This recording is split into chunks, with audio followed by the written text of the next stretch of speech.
अब जो डी चौक में राइफल इस्तेमाल हुई, स्नाइपर ने जो राइफल की रेमिंगटन 700, उसके बाद M16 आपको पता है कि ये अमेरिकन गन है, बड़ी एक्सपेंसिव गन है और ये स्नाइपर्स के पास होती है। और ये मरियम नवाज या अपना कह लें कि नवाज शरीफ, शहबाज शरीफ, ये लोग तो इस गन को मेरा नहीं ख्याल कि ये चलाना भी जानते हैं, उनका बाप भी नहीं जानता होगा कि इस गन को कैसे चलाना है। मगर देखना यह है कि पीछे किसके ऑर्डर थे।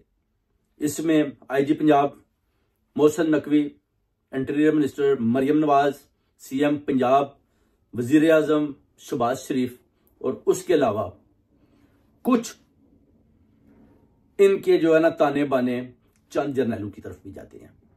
क्योंकि आपको पता है कि जैसे ही इतनी ज्यादा शहादतें होती हैं तो फिर उसके बाद मोहसिन नकवी का भी बयान आता है कि जनाब पाक फौज का भी शुक्रिया।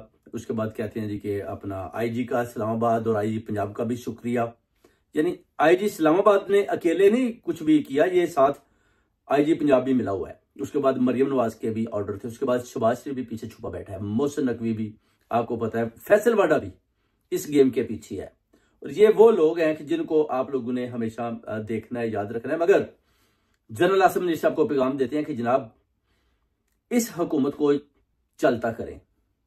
उसकी वजह है कि ये हुकूमत, इन्होंने ये जो काम किया है, अगर आप हक और सच के साथ देखते हैं तो फिर आपको डेफिनेटली इनकी गिरफ्तारियां करनी चाहिए, इनको उर्दू से हटाना होगा और आपको उस पार्टी के साथ खड़ा होना होगा जो वाकई ही अपना जो है ना एक जमहूरी पार्टी है और पीसफुल एहतजाज करती है। आप देख लें, गमला भी उन्होंने तोड़ा मगर उनकी लाशें ऐसे गिराई गई गोलियां मार मार कर इस हुकूमत ने, जिसको आपको चाहिए कि इस चीज के ऊपर भरपूर तरीके के साथ देखना कि जनाब ये किसने ऑर्डर किए हैं। अगर तो इसमें जनरल आसिम मुनीर ऑर्डर करता है मरियम नवाज के साथ मिलकर, तो फिर जनरल आसिम मुनीर को भी देखना पड़ेगा जी कि जनाब आपने कौन से आयन और कानून के तहत ये ऑर्डर जारी किए जिस पर 400 से ज्यादा हलाकतें हुई।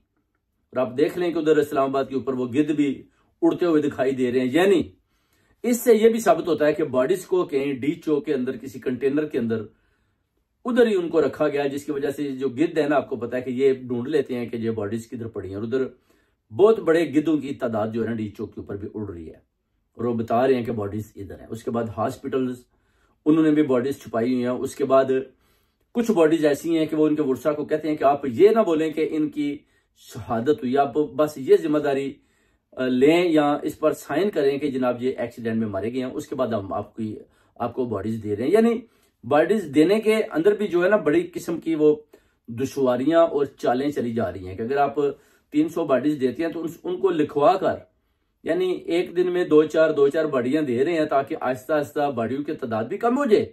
उसके बाद कौम और अवाम को भी ना पता चले कि जनाब ये बॉडीज किधर गई। अगर आप एक दिन में ही 300-400 बॉडीज इकट्ठी देंगे तो फिर अवाम को उनको पता चलेगा जनाब 400 बॉडी तो आज हमने उधर से रिसीव कर लिया।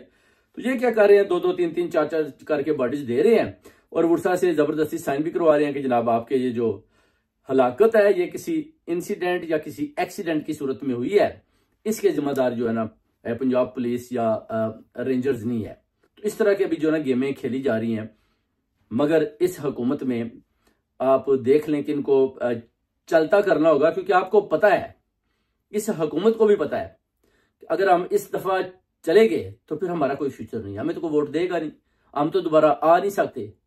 जनरल आसिम मुनीर साहब को भी पता है कि अगर मरियम नवाज और ये सब चले जाते हैं तो फिर इनको दोबारा लाना बहुत ही मुश्किल है, क्योंकि इनके पास तो वोटर ही नहीं है। ये तो जबरदस्ती मसलत, और जबरदस्ती मसलत की गई हुकूमत कितनी की लंबी आप चला लेंगे, कितनी की लंबी, कितना लंबा और खींच लेंगे? 6 महीने, 3 महीने, 1 साल, ज्यादा से ज्यादा मैक्सिमम। पहले ही आप देखें मुर्शिद का जनाजा निकल चुका है, अवाम भूख प्यास अफलास का शिकार हो चुकी है। आप देख लें कि क्या हालत बन चुकी है पाकिस्तान की और कत्लेआम हो रही है। यानी आप ये ना कह लें कि फलस्तीन के अंदर बहुत इतने ज्यादा उधर फस्ताई है, तो बल्कि देखें कि इस्लामाबाद के कैपिटल डी चौक के अंदर में क्या हुआ है। तो ये चीजें भी जनरल आसिम मुनीर साहब को और सबको मिलकर देखनी पड़ेंगी। जो आपके तर्जमान आते थे वो किधर हैं? वो कुछ नहीं बता रहे कि जनाब जो हलाकतें हुई हैं क्यों हुई हैं और क्यों ऐसा किया गया। उसके बाद आप देख सकते हैं कि खान साहब भी जो मुझे पता चला है कि वो भी अडयाला जेल के अंदर नहीं है, उनको भी उधर से इन्होंने मूव कर लिया किसी और जगह पर। और जब तक अब किसी वकील की उनके साथ मुलाकात या उनकी बहन की या किसी पीटीआई के ओहदेदारान की उनसे मुलाकात नहीं होती, उतनी देर तक ये शक शुबा किया जा सकता है कि उनको भी उधर से गायब किया हुआ है। बहुत बहुत शुक्रिया।